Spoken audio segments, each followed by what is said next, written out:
At 7% increase, and for you, a good start to the year, good enough start? Yeah, we were happy with our performance in January.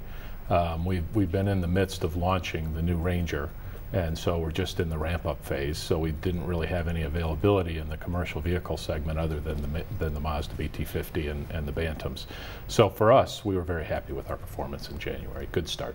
Going forward, what would you like to see in terms of boosting that number? Well, of course, as we ramp up the Ranger production, and today was our first day of full production on our assembly line in Silverton in Pretoria. As we go forward, of course, the Ranger is going to be a big focus of ours for the year. There's two things that we're going to be focused on. One, of course, is the South African market and the great reception that it's had so far in the market, especially from the media that have driven it and written some articles. But also, this is our year to become an export company. And so about 2/3 of our volume this year is going to be focused on the 148 markets that we're exporting Rangers to. So it's a big change for us. It's a big change in our business model. But definitely South Africa is still our #1 focus. I would like to talk a little bit about the kinds of vehicles that's sold, and let's talk about Ford a little bit there. Ford figure coming in at about 1,337 units, and then when it comes to new light commercial vehicles, Ford Ranger 228 units. So when you talk about a lot of focus going into the Ranger, fuel efficiency coming in when consumers are wanting to buy, looking at that more importantly, not only in South Africa, but all over the world. So in terms of focus, what do you intend to do? Yeah, well, our focus globally really revolves around, first of all, building great quality vehicles, and the Ranger's no exception, the new Ranger. All of our initial quality measures from inside the plant, and we always gauge ourselves from customer metrics, third party, but of course we haven't got any in the market yet, but our metrics inside the plant show them to be even better quality than the outgoing Ranger, which was very good. And then on top of that, one of our strategies globally is to have the most fuel efficient vehicles in every segment we sell cars and trucks in. And the Ranger's got the new Puma engine, which we're building down in Port Elizabeth for the world. So every Ranger in the world is going to have engines out of Port Elizabeth in that, and it's our most technologically advanced diesel. Some analysts are looking at these numbers. I mean, you said it is a good start to the year, you know, having the 7% increase compared to January last year. I mean, if we were to compare it just to the analysts that we had before who were speaking to us saying, you know, they had expected better numbers. And then there are some comments that are coming out that we might not see as good numbers in 2012 compared to 2011. If you were to talk about the entire industry, not just Ford, with new vehicle sales here in South Africa, what is your forecast? What are your expectations?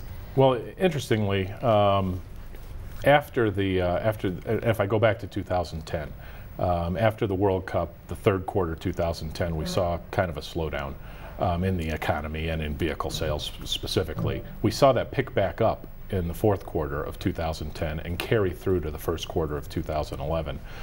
So 2011 was a much better auto sales year than all of Ford and all of our competitors forecasted in 2011. And in January, having a 7% higher industry than we did in the previous January really was much better than we thought, because the previous January was actually very strong. And for the year, we're really forecasting about equal to very modest growth. I think we ended up, I quote on NAMSA figures, which is not the full industry, it's just the NAMSA industry. And those were about 498, I believe the year finished off at, and we're forecasting about 500 for this year. So very modest growth in 2012. So starting off with 7%, I think we're ahead of the game. And one of the things that NAMSA did say is that you know, the contribution into looking at the export market and how manufacturers can come on board with that. What is Ford wanting to do?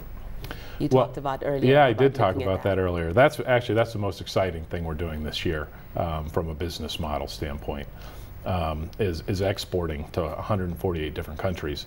And one of the things that, of course, the government's 2020 plan is to get to 1.2 million vehicles produced in South Africa. And a big portion of that's going to have to be growth in exports, because the local industry at 500,000, with imported vehicles also in that 500,000, obviously the growth is going to have to come from exports. Are there specific countries, specific regions that you are looking at? Well, we're focused primarily on Western Europe. Of course, we've got a free trade agreement with Western Europe, so that helps us out.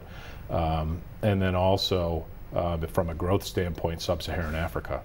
Our Ford's presence in Sub-Saharan Africa isn't what we'd like it to be, and we're going to be expanding that so we get both the benefit of the economic growth in Sub-Saharan Africa plus expanding our distribution network there. Which countries in Sub-Saharan Africa are exciting you right now? Nigeria has the fastest growth in the auto industry. Kenya and Angola are second in volume. So those are the markets we're going to focus on first. The rest of South Africa, or southern Sub-Saharan Africa, is all has significant high levels of GDP growth, but from a very low base. So the big three really are Nigeria, Kenya, and Angola. Okay, let's just talk a little bit, you know, when it comes to expansion plans, because you've got the Silverton plant that has been going on now. Are you looking at other projects similar to that right now? I mean, if you look at the numbers growing, they're growing steadily, not massive numbers that we're seeing coming out with regard to vehicle sales, but are you seeing such opportunities opening up for you here in the domestic market in South Africa? Yeah, the domestic market, as I said, we're forecasting modest growth. The good part about the growth that we're seeing is last year was not a great year for light commercial vehicles. It was a great year for passenger cars, and so we feel there's pent-up demand in the light commercial vehicle segment, and of course that's what we're launching our new Ranger into.